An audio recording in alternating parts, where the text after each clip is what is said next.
Hello everyone. This is the third of 4 videos on the informal fallacies. In this video, we'll look at 2 common informal fallacies, the straw person fallacy and the slippery slope. Let's start with the straw person. The straw person fallacy is always staged as a criticism or attack on another person's viewpoint. However, instead of treating the viewpoint fairly, the viewpoint is distorted to make it more vulnerable to attack. So really, what's being criticized is a misrepresentation of the viewpoint. An easily defeated misrepresentation of someone else's viewpoint is called a straw person.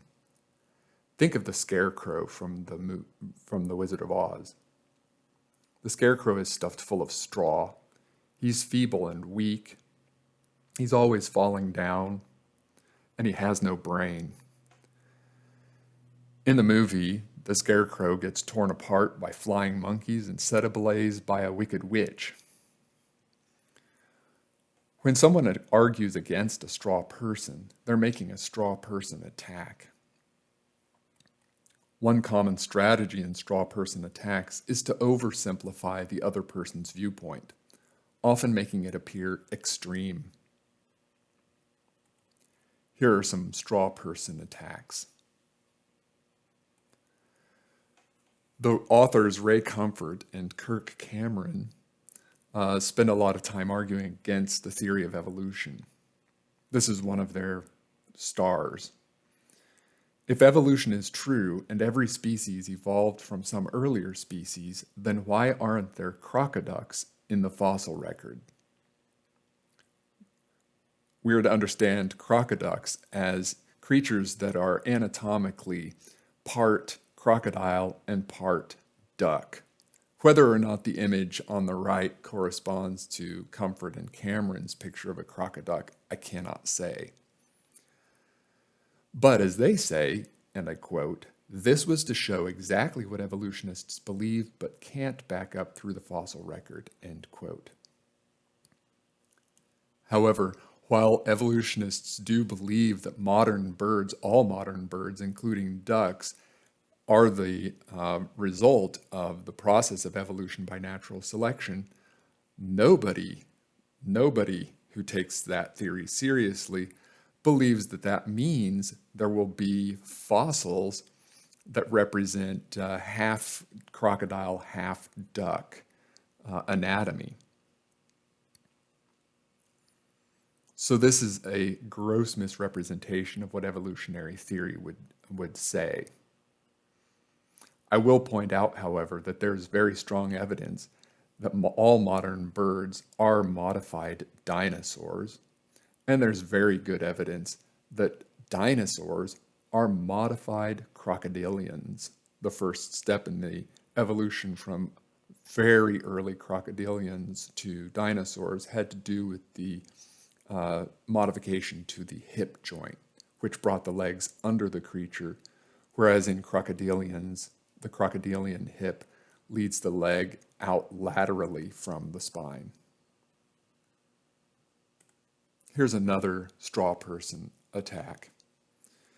Suppose a lawmaker votes against a bill that would earmark billions of dollars towards the construction of a wall on the US-Mexico border. This would be a straw person version of that senator's position. Oh, so Senator so-and-so wants our borders completely open so terrorists and other dangerous criminals can flood into our country. Of course, voting against a single bill that would build a wall between the United States and Mexico is not the same as wanting the borders completely open so that dangerous criminals and terrorists can come into the country.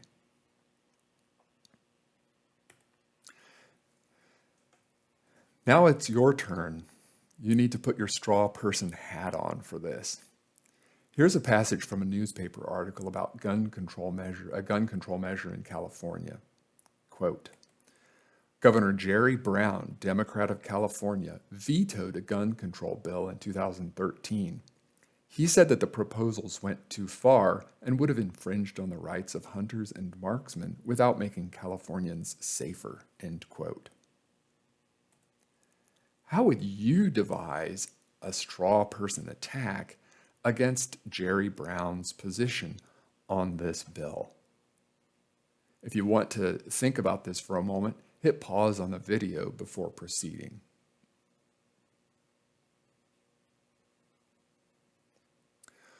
One way of misrepresenting Jerry Brown's position would be to say, Governor Brown apparently wants to put assault rifles into the hands of violent criminals. That would be a misrepresentation of Jerry Brown's position here, since California has one of the strictest set of gun control laws in the country. And what he did in this instance was veto one more piece of legislation. He didn't tear down all of the other gun control measures. Let's move on to the slippery slope fallacy.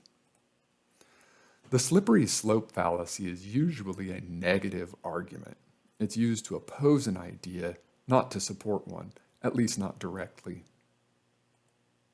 Slippery slope arguments say that if we adopt a particular policy or take a particular action, then we're stepping down a slippery slope. The thing about slippery slopes is that there's no stopping partway down. If you start down one, you'll get all the way to the bottom. And at the bottom of every slippery slope is nothing but chaos and ruin. A key feature of slippery slope arguments is their telltale if-then statement.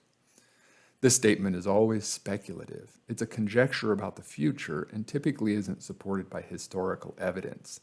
It typically forecasts a worst-case scenario.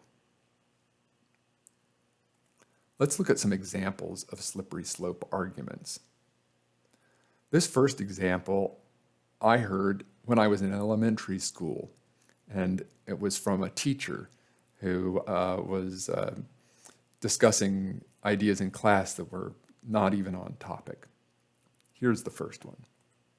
If we pass laws banning assault rifles, then it won't be long before we pass laws banning fishing poles.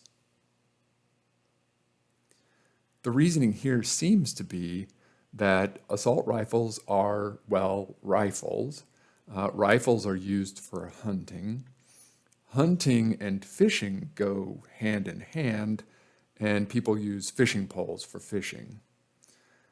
So the idea is that if there are laws passed banning assault rifles, then before we know it, there will be laws banning fishing poles. Legislators won't be able to draw a sharp distinction between assault rifles and other rifles, and they won't be able to draw a distinction between rifles and fishing poles.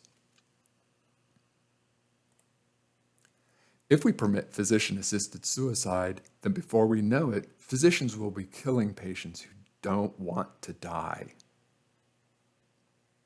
Again, one step, allowing physician-assisted suicide, leads down a slippery slope to chaos and ruin. You're living in a world where doctors kill people.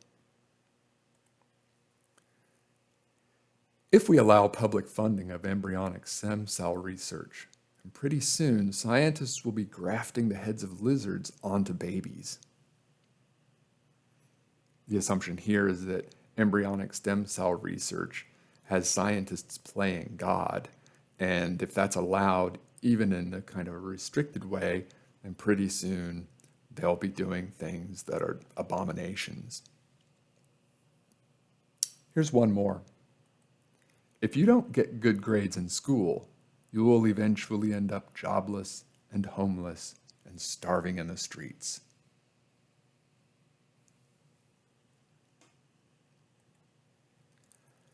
In this video, we looked at two common informal fallacies, the straw person fallacy and the slippery slope. There will be more videos in the fourth and final installment of this series, so stay tuned.